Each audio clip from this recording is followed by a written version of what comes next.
এই শীতের সিজনে ফুলকপি দেখলে কিন্তু আমাদের নানান রকম ভাবে রান্না করতে ইচ্ছে করে। আর ফুলকপি যারা ভালোবাসেন তাদের কাছে কিন্তু ফুলকপির নিত্য নতুন আইটেমগুলো খেতেও বেশ ভালোই লাগে। Hello everyone, welcome back to my channel Popi's cooking and blog. আশা করি আপনারা সবাই ভালো আছেন, সুস্থ আছেন। আর আজকে আমি আপনাদের জন্য নিয়ে এসেছি এক দারুণ স্বাদের রেসিপি, ফুলকপির এই রেসিপিটি, যেটি দেখতে যেমনই লোভনীয়, খেতেও কিন্তু তেমনই দারুণ হয়েছিল। তো আমি এই রেসিপিটি কীভাবে বানিয়েছি সেটি আজকে আপনাদের সাথে শেয়ার করতে চলেছি। তবে আমার এই রেসিপিটি যদি ভালো লাগে অবশ্যই কিন্তু লাইক, কমেন্ট অ্যান্ড শেয়ার করার সাথে সাথে চ্যানেলটিকে সাবস্ক্রাইব করার অনুরোধ রইল। চলুন তাহলে দেখা যাক। এখানে আমি ফুলকপিগুলোকে এইভাবে করে সরু সরু করে কেটে নিয়েছি। কেটে নিয়ে এটাকে সামান্য একটু নুন দিয়ে জলের মধ্যে ভাপিয়ে নিয়েছি। আর এখানে নিয়েছি আলু আর মটরশুঁটি। আলু আর মটরগুলোকেও কিন্তু আমি হালকা করে একটু নুন জলের মধ্যে ভাপিয়ে নিয়েছি। আর এখন ফুলকপির মধ্যে দিয়ে দিলাম সামান্য পরিমাণে নুন, আর দিয়ে দিব হলুদ গুঁড়ো। নুন হলুদ গুঁড়ো দিয়ে ফুলকপিগুলোকে একটু মাখিয়ে নিচ্ছি। মেখে নিয়ে ফুলকপিগুলোকে আগে একটু তেলের মধ্যে একটু ভালো করে ভেজে উঠিয়ে রাখবো।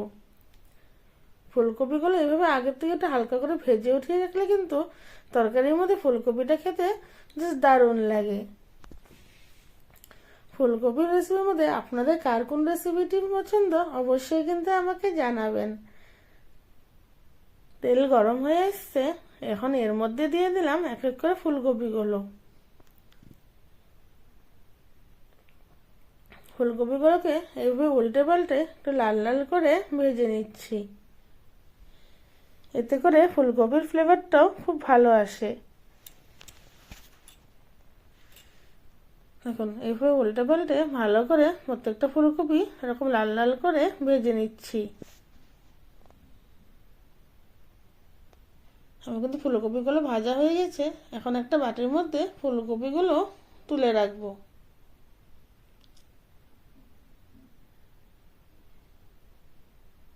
ঠিক একইভাবে আমি বাকি ফুলকপিগুলোকেও ভেজে নেব।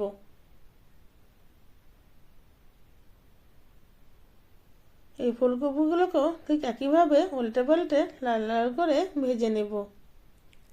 আর যতক্ষণ ফুলকপি ভাজা হচ্ছে ওদিকে একটা মশলার পেস্ট বানিয়ে নিচ্ছি। এখানে আমি নিয়েছি কাজু বাদাম, পোস্ত আর সাদা তিল। এখন এটা একটু জলের মধ্যে ভিজিয়ে নিয়ে একটু ভালো করে একটা মিহি পেস্ট বানিয়ে নেব। আর ফুলকপিটা ভাজা হয়ে গেছে, এখন ওই তেলের মধ্যে এখন আলুগুলোকে দিয়েও আলুগুলো একটু লাল লাল করে ভেজে উঠিয়ে রাখবো। আমি আলু ফুলকপিগুলো আলাদা করে ভেজে নিচ্ছি, তবে আপনারা চাইলে কিন্তু একসাথেও ভেজে নিতে পারেন।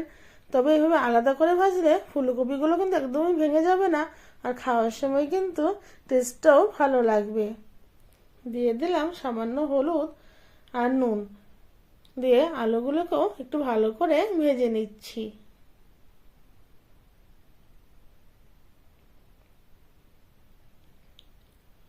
আলুগুলো আমার ভাজা হয়ে গেছে। এখন তেলের মধ্যে ফোড়নের জন্য দিয়ে দিলাম 1/2 চামচ পরিমাণে গোটা জিরে, আর দিয়ে দিলাম সামান্য পরিমাণে মৌরি, আর দিয়ে দিলাম 3-4টের মতো তেজপাতা। মৌরি দিলে কিন্তু এর ফ্লেভারটা খুব ভালো আসে। আর ওই কাজু বাদামের পেস্টটা এখন দিয়ে দিলাম। ওর মধ্যে আমি কিন্তু 1/2 চামচের মতো গোটা জিরে দিয়েও একসাথে পেস্ট করে নিয়েছি। আর মশলাটাকে দিয়ে খুব ভালো করে কষিয়ে নিচ্ছি। আর মশলাটা বাটি ধোয়া জলটাও দিয়ে দিলাম। যতক্ষণ না মশলা বাটি দেওয়া জল দিচ্ছি ততক্ষণ যেন মনটা একটু শান্তি লাগে না, ঠিক কি না বলুন তো? এখন সমস্ত কিছু ভালো করে মিশিয়ে নিয়ে যতক্ষণ অবধি তেল না ছেড়ে আসবে ততক্ষণ অবধি ভালো করে একটু কষিয়ে নেব। আর টেস্টের ব্যালেন্সের জন্য দিয়ে দিলাম এখানে চিনি।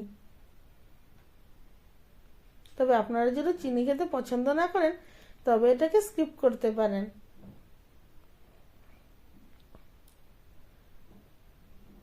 মশলাটা কিন্তু খুব সুন্দরভাবে কষানো হয়ে গেছে। এখন এর মধ্যে আমি আলুগুলো দিয়ে দিচ্ছি। এখন আলুগুলো মশলার সাথে একটু ভালো করে মিশিয়ে নিচ্ছি। আলু ফুলকপির এই রেসিপিটি কিন্তু ভাতের সাথে হোক কিংবা রুটি পরোটা যার সাথেই খান না কেন খেতে কিন্তু দারুণ লাগে। সকালে জলখাবারে লুচির সাথেও কিন্তু আপনারা ঘরে গেস্ট আসলে এইভাবে ফুলকপি আলুর ডালনাটা বানিয়ে নেবেন, খেতে কিন্তু জাস্ট দারুণ লাগবে। আর দিয়ে দিলাম এখানে বেশ খানিকটা পরিমাণে টমেটো, আর দিয়ে দিলাম ধনে গুঁড়ো।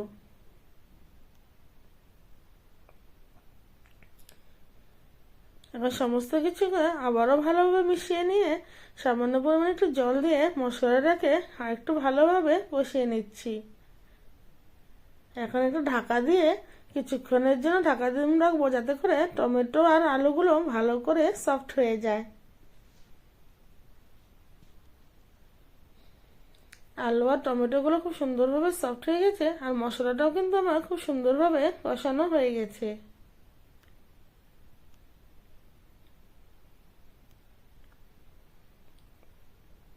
এখন এর মধ্যে আমি মটরগুলোকেও দিয়ে দিচ্ছি।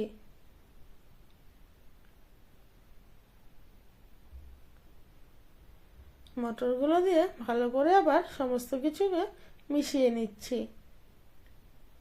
ফুলকপি কোন রেসিপিটি আপনাদের পছন্দ অবশ্যই কিন্তু আমাকে জানাবেন।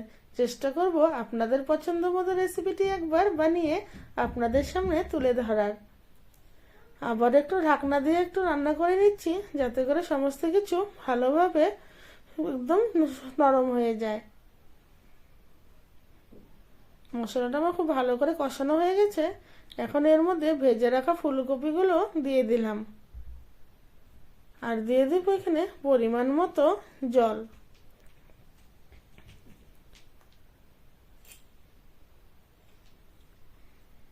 এখানে আমি জল খুব একটা বেশি দিব না, কারণ কি এই ফুলকপি তরকারিটা কিন্তু একটু গামাখা খেতেই ভালো লাগে। বেশি ঝোল হলে কিন্তু একদম টেস্টটা একটু ভালো আসবে না, আর খেতেও কিন্তু তেমন একটা ভালো লাগবে না। আর দিয়ে দিলাম স্বাদ মতো নুন।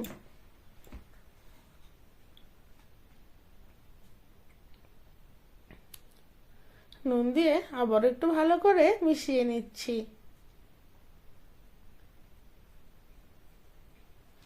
আর ঝালের জন্য এখানে আমি দিয়ে দিয়েছি কাঁচা লঙ্কা। এখন এখানে দিয়ে দিলাম কসুরি মেথি। এই কসুরি মেথি দিলে ফুলকপির এই তরকারিটা ফ্লেভারটা কিন্তু জাস্ট অনেকটাই বেড়ে যায়।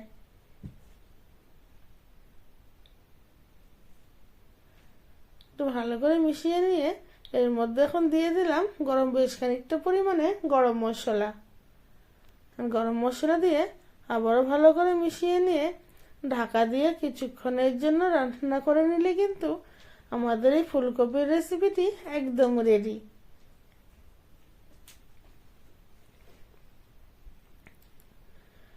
এখন ঢাকা দিয়ে 5 মিনিটের মতো রান্না করে গ্যাসটা ফ্লেমটাকে অফ করে কিছুক্ষণের জন্য স্ট্যান্ডিং টাইমে রেখে দেব। দেখুন আমাদের ফুলকপির এই রেসিপিটি কিন্তু একদম পারফেক্টলি রেডি, খাওয়ার জন্য কিন্তু একদম রেডি হয়ে গেছে।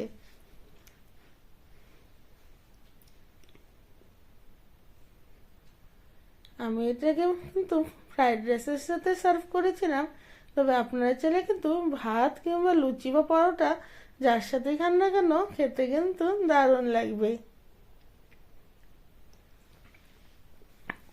দেখুন আমাদের দারুণ স্বাদের এই আলু ফুলকপির রেসিপিটি কিন্তু একদম রেডি।